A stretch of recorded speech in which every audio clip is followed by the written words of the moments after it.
For the past 10 years, Sam believed he had built a solid marriage. He worked as a trucker, one of those men who spent his days and nights on the open road, hauling everything from food to furniture across the country. It wasn't an easy life, but it paid the bills. More importantly, he had always thought he was doing it for the right reasons, building a future with his wife, Tiffany. From the very beginning, their marriage had been an understanding, a partnership. They had both agreed that children weren't in the picture for them. It wasn't a difficult decision. Neither of them had ever wanted kids, and they were perfectly content with the life they had created together. Their rhythm was simple. He worked long hours, and she held down the fort at home. That was the deal, and for years Sam thought it worked. Trucking wasn't just a job, it was a lifestyle. The long nights, unpredictable schedules, and endless miles made it exhausting. There were days when he planned to be home for the weekend, only to get a last-minute call for another delivery, pushing his return back by a day or two. It was frustrating, but that was the nature of the job. No matter how draining it was, he always made the effort to come home when he could. Because to Sam, marriage wasn't just about making money and paying bills. It was about being present, about coming back to the person you loved, no matter how tired you were. For a long time, he believed that Tiffany was on the same page. He believed that, despite the challenges, they were in this together. But he was wrong. At first, the changes were subtle. They had been married for 7 years when he began to notice that something felt different. Tiffany had always greeted him with warmth when he returned from a long haul. A hug, a kiss, maybe even a playful remark. There was always a spark, even if it was just a small one. But then, little by little, that spark started to fade. She stopped initiating intimacy. Before, she would tease him, pull him close while they watched TV, or make little jokes that hinted at something more. Now she barely touched him at all. At first, Sam told himself that maybe she was just tired or stressed. Life had its ups and downs, and everyone went through rough patches. But it wasn't just a bad week.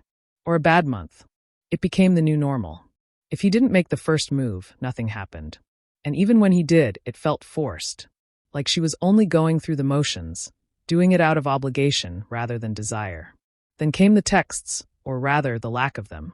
They had always kept in touch while he was on the road, sending quick messages back and forth throughout the day. She used to ask how his trip was going, what he had seen along the way. But suddenly, her responses became shorter, more distant. A simple okay, or yeah, with no follow-up, no curiosity about his day. Sometimes, hours would pass before she even replied, if she replied at all. At first, Sam tried to convince himself that this was just what happened in long-term relationships. People got comfortable. Maybe she was just busy. Maybe he was overthinking it. But as time went on, he couldn't ignore the growing distance between them. It was no longer just in the way she touched him, or didn't. It was in the way she spoke to him, the way she barely acknowledged him. Their marriage had become one-sided. Sam was always the one reaching out, always the one making the plans, always the one trying. If he didn't start a conversation, there wasn't one. If he didn't suggest spending time together, they simply coexisted in the same house like two strangers. He had hoped for years that things would bounce back. But the silence between them only grew louder. One night, after a grueling trip that lasted longer than expected, Sam finally made it home. He hadn't bothered texting Tiffany that he was coming. She was used to his unpredictable schedule by now. All he wanted was a shower, a meal, and a good night's sleep. As he stepped inside, the house was quiet. But from the back porch, he heard Tiffany's voice. She was on the phone. He didn't think much of it at first. She could have been talking to her sister, a friend. But as he moved toward the kitchen and filled a glass with water, the words she spoke cut through him like a blade. I can't stand him anymore. I don't even know why I'm still here. Sam froze. His grip tightened around the glass. Maybe he had misheard. Maybe she wasn't talking about him. Then, after a pause, her voice came again, clear as day. He's just too convenient. Leaving him would be too much work. I haven't loved him in years. The words hit him harder than any sleepless night on the road ever had. For over a decade, he had given everything to this marriage. He had sacrificed sleep, time, and comfort to provide for them, to make sure they had a good life. And yet, in her own words, he was nothing more than an obligation. A convenience. Someone she didn't even love. Sam walked into the bedroom in a daze and sat down on the edge of the bed, staring at the floor. His hands rested on his knees, but his mind was somewhere else, lost in the weight of what he had just heard. Had she been pretending this entire time? He combed through every moment of their past, searching for the moment when things had changed, if they had ever been real to begin with. Had he been blind? Or had she simply been that good at faking it? Minutes passed. Maybe hours. Time didn't feel real anymore.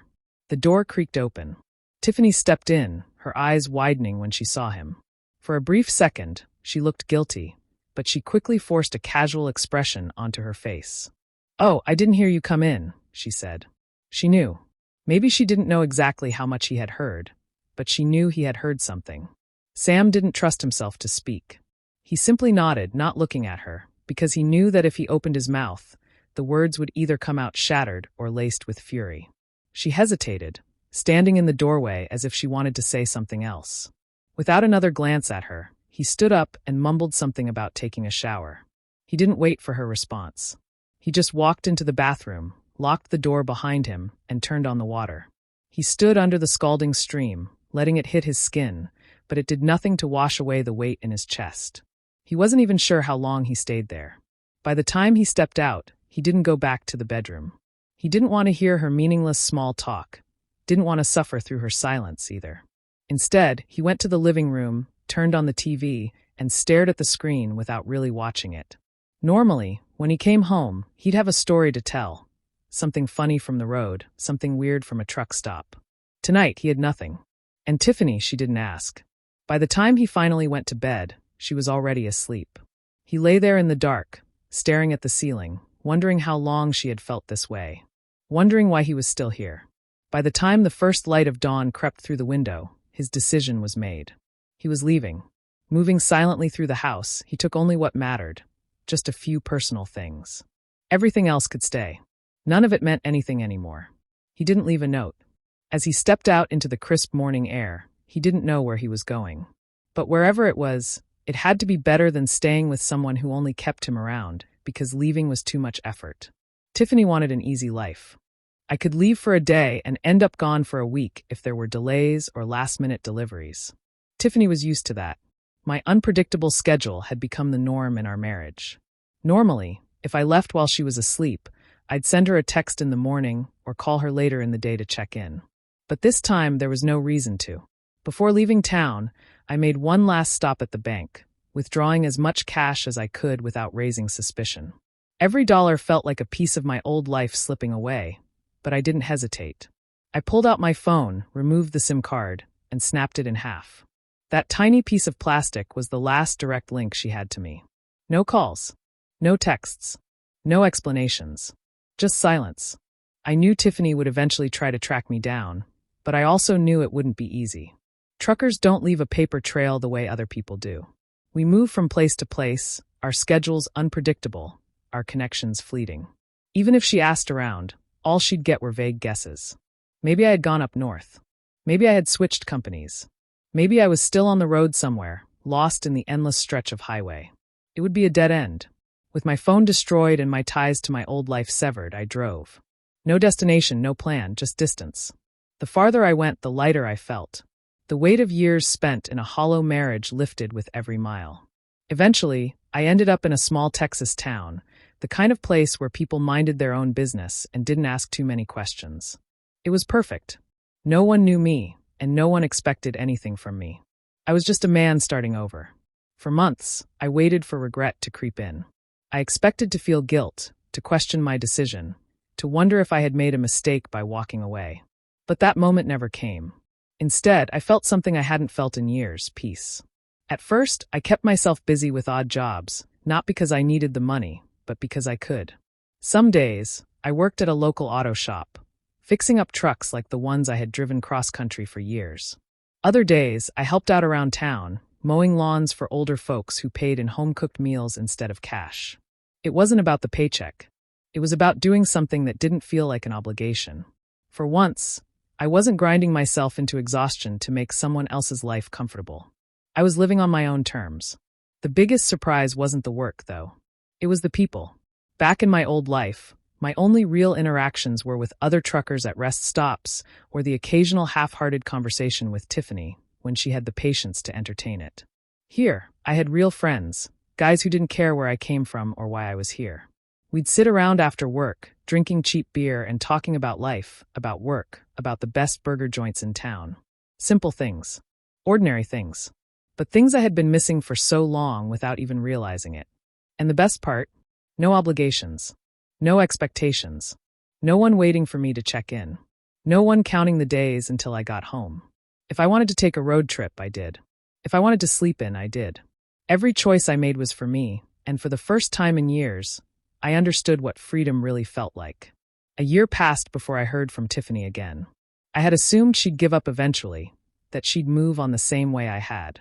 But one afternoon, my phone rang with an unfamiliar number. I picked up out of habit, and the moment I heard her voice, my stomach tightened. "Sam, it's me." I said nothing. What was there to say? She kept talking, her voice shaky, like she had rehearsed this conversation 100 times. She told me she never meant what she said that night, that she had just been venting. She was frustrated, she claimed, and didn't know how to express it. Then came the words I knew were coming. She still loved me. But I had spent an entire year replaying her words in my head, and I knew the truth. She hadn't been venting. She had been honest. She just never expected me to hear it. At first, I ignored her. I blocked her number without saying a word.